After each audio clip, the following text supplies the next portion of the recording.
کا سنا تو آپ نے فوراً بلا لیا، فرمایا حکم۔ تو بتایا گیا کہ وائس چانسلر صاحب آئے ہیں، ریاضی کے کسی پیچیدہ مسئلے میں مشکل پیش آ گئی ہے۔ تو پروفیسر صاحب نے جب بتایا تو وائس چانسلر صاحب نے کہا کہ اگر اطمینان ہو تو عرض کروں، وقت درکار ہے، بڑا پیچیدہ مسئلہ ہے۔ امام علیہ السلام تشریف فرمائے لیٹے ہیں، آپ نے فرمایا بیان فرمائیے۔ ابھی ان کی بات مکمل نہیں ہوئی، میرے امام نے اس مسئلے کا حل پیش کر دیا۔ مل کے کہہ دو نا سبحان اللہ۔ یہ ہے امام محمد رضا۔ اس وقت وائس چانسلر علی گڑھ یونیورسٹی سر سلیمان جو ہے وائس چانسلر علی گڑھ یونیورسٹی، وہ سر ضیاء الدین پکار اٹھے، ہم نے علم لدنی کا نام سنا تھا، آج پریکٹیکل دیکھ لیا۔ فرمایا سلم کے لیے میں نے وقت بھی برباد کیا، پیسے کا بھی ضیاع کیا، اور بیرون ممالک غیروں کے جوتے بھی اٹھائے، لیکن آج اس مسئلے کو حل نہ کر سکا۔ لیکن یہ مرد کلندر جو بریلی شریف کے اندر ٹوٹی چٹائی پہ لیٹا ہے، اس نے چٹکی میں مسئلہ حل کر دیا۔ ہمارے پاس تو علم کا شہنشاہ لیٹا، ہم نے بار بار جا کے وقت برباد کیا۔ تو میرے امام نے کوئی تبلیغ نہیں فرمائی کہ وائس چانسلر صاحب داڑھی رکھ لیں، آپ نماز پڑھا کریں۔ بس میرے امام کا کریکٹر دیکھا، میرے امام کا کردار دیکھا۔ وائس چانسلر علی گڑھ یونیورسٹی سر ضیاء الدین جب واپس آتے ہیں تو چہرے پہ سنت مصطفیٰ بھی سج جاتی ہے اور 5 وقت کے نمازی بھی بن جاتے ہیں۔ یہ فیضان ہے میرے امام حمد رضا فاضل بریلوی کا۔ حضرات گرامی قدر اعلیٰ حضرت عظیم البرکت علیہ رحمہ کو اللہ تعالیٰ نے بڑا نوازا ہے، اللہ نے بڑی عظمتیں اور شانیں عطا فرمائی ہیں۔ عنایت اللہ مشرقی نے چیلنج کیا مولویوں کو، ان مولویوں کو کیا بتا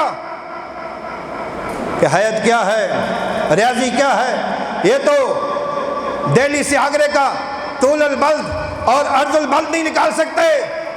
تو میرے اعلیٰ حضرت عظیم البرکت کے شاگرد رشید، جنہیں آپ فرماتے تھے مجھے جان سے بھی زیادہ عزیز ہے، علامہ ظفر الدین بہادی جو مصنف حیات اعلیٰ حضرت کے، آپ نے فرمایا عنایت اللہ مشرقی مجھے یہ بتا تو دلی سے آگرے کا طول البلد اور عرض البلد کتنی دیر میں نکالے گا؟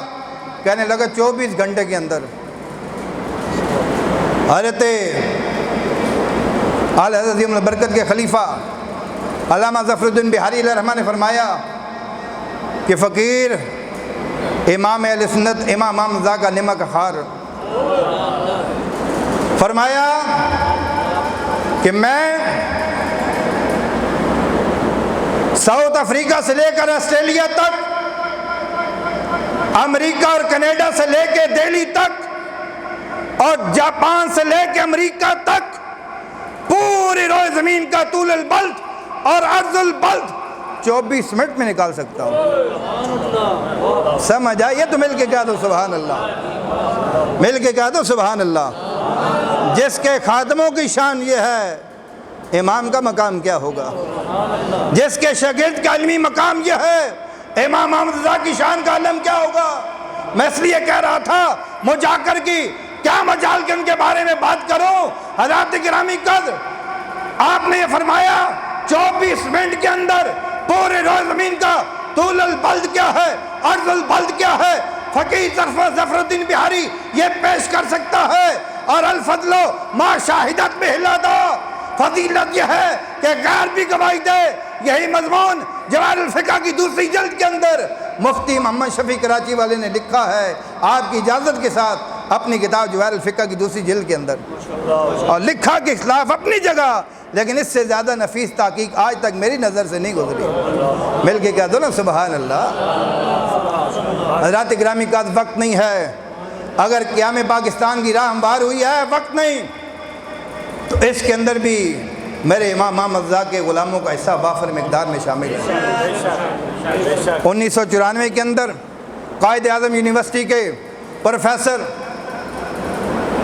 محمد اسلم، انہوں نے اسلام آباد کے اندر خطاب کرتے ہوئے فرمایا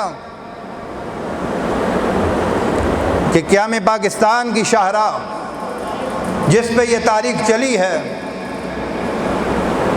اس کے اوپر بڑے گہرے نقوش امام حمزہ فاضل بریلی اور آپ کے معتقدین اور آپ کے محبین، آپ کے مخلصین اور آپ کے ماننے والوں کے موجود ہیں۔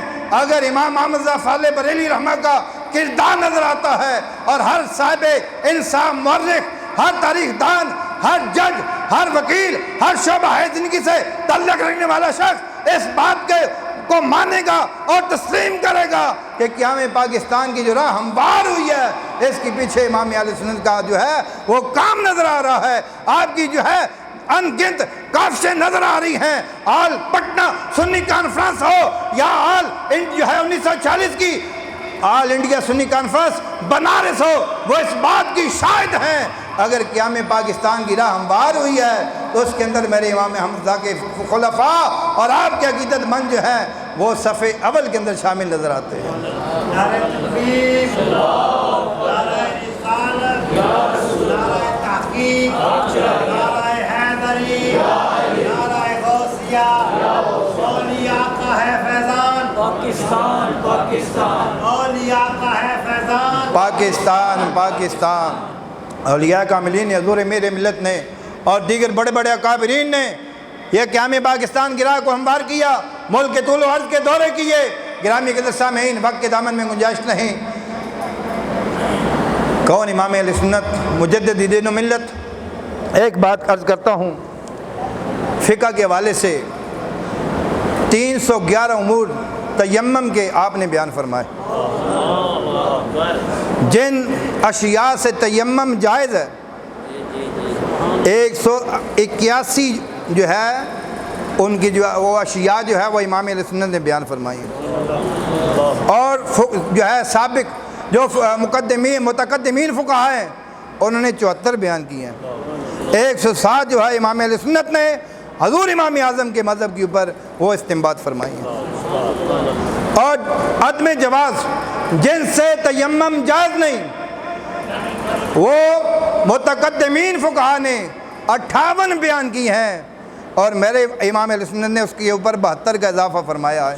130 اشیاء وہ بیان کی ہیں جن سے تیمم جائز نہیں ہے۔ یہ امام اہل سنت نے حضور امام اعظم علیہ رحمہ کے مذہب حنفی کے اوپر اور جو ہے استنباط فرما کے 130 اشیاء جو ہے وہ بیان فرمائی ہیں، جن میں 58 جو ہے وہ فقہاء متقدمین فقہاء نے بیان فرمائی ہیں، اور باقی 72 جو ہے وہ میرے امام اہل سنت نے بیان فرمائی ہیں۔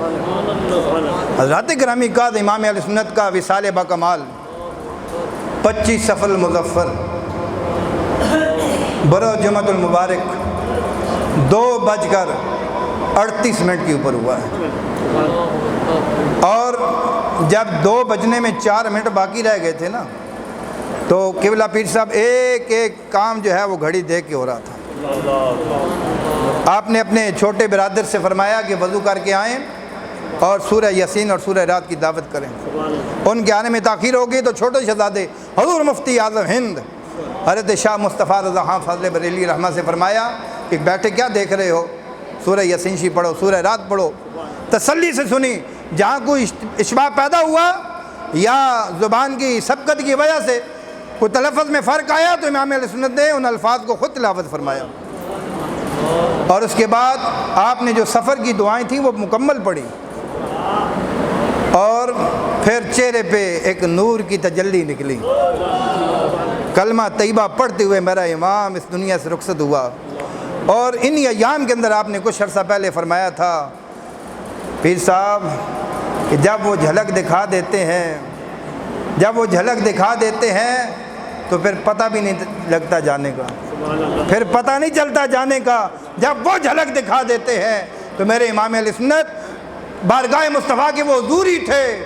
جب آپ کے وصال با کمال تو سفر کے اندر ہوا 25 سفر کو، اور ربیع الثانی شریف کے اندر شامی بزرگ ایک تشریف لائے بریلی شریف کے اندر، اور اس کو شاہ علیہ رسول جو سجادہ نشین تھے حضرت خواجہ اجمیری غریب نواز علیہ رحمہ کے، ان کے ام محترم آپ نے بیان کیا جو اپنے وقت کے محدث ہیں، کہ جب وہ آئے اور عوام نے حضور کے غلاموں نے ان کی خدمت کرنا چاہی، لیکن ان کی طبیعت کے اندر اتنا استغنا تھا فرمانے لگے میں فارغ البال ہوں، مجھے ان چیزوں کی احتیاج نہیں۔ تو جس طرح وہ عام عرب کی خدمت کرتے تھے، جب عرب کے لوگ آتے تھے ان کی خدمت کرتے یہ قبول نہ فرماتے، تو انہوں نے کہا جب آپ خدمت بھی قبول نہیں کرتے، آپ نے اتنا سفر بھی کیا ہے تو آنے کی کوئی علت ہوگی، کوئی وجہ ہوگی، وہ تو بیان فرمائیں۔ اتنا طویل سفر کر کے آپ تشریف لائے ہیں، اس کی وجہ کیا ہے؟ تو فرمانے لگے وجہ تو بڑی ذریں تھی، بڑا عام مقصد تھا، لیکن افسوس واصل نہ ہو سکا۔ فرماتے ہیں 25 صفر المظفر 1340 ہجری کو قسمت بیدار ہوئی، آقا دو جہاں والی مدینہ حضور مفخر موجودات باعث تخلیق کائنات صلی اللہ علیہ وسلم کا دیدار پرانوار ہوا۔ سرکار اپنے غلاموں کے ہمراہ تشریف فرما ہے اور صحابہ کبار کے جھرمٹ میں جلوہ فرما ہے، اور قرینے سے معلوم ہوتا ہے کہ کسی کا انتظار کر رہے ہیں۔ جب عرض کی گئی کہ حضور کس کا انتظار ہے، فرمایا احمد رضا کا، احمد رضا کا۔ فرماتے ہیں جب میری آنکھ کھلی میں نے پتہ کیا تو پتہ چلا کہ احمد رضا بریلی کے باشندے ہیں اور اپنے وقت کے بہت بڑے معتبر عالم دین ہیں۔ تو میں نے پھر رخت سفر باندھا، ان کی زیارت کے لیے آیا، لیکن یہاں پتہ چلا کہ وہی دن آپ کے وصال باکمال کا دن تھا۔ کیا مرتبہ و مقام ہے میرے امام کا کہ جن کا استقبال تاجدار کائنات فرما رہے ہیں، جن کا انتظار آقا دو جہاں حضور امام الانبیاء فرما رہے ہیں۔ حضرات گرامی قدر امام اہل سنت اپنے تو اپنے، غیروں نے بھی آپ کے علم کا لوہا مانا ہے۔ بس ایک ہی بات عرض کر کے میں اپنی بات مکمل کر رہا ہوں۔ انور شاہ کشمیری علماء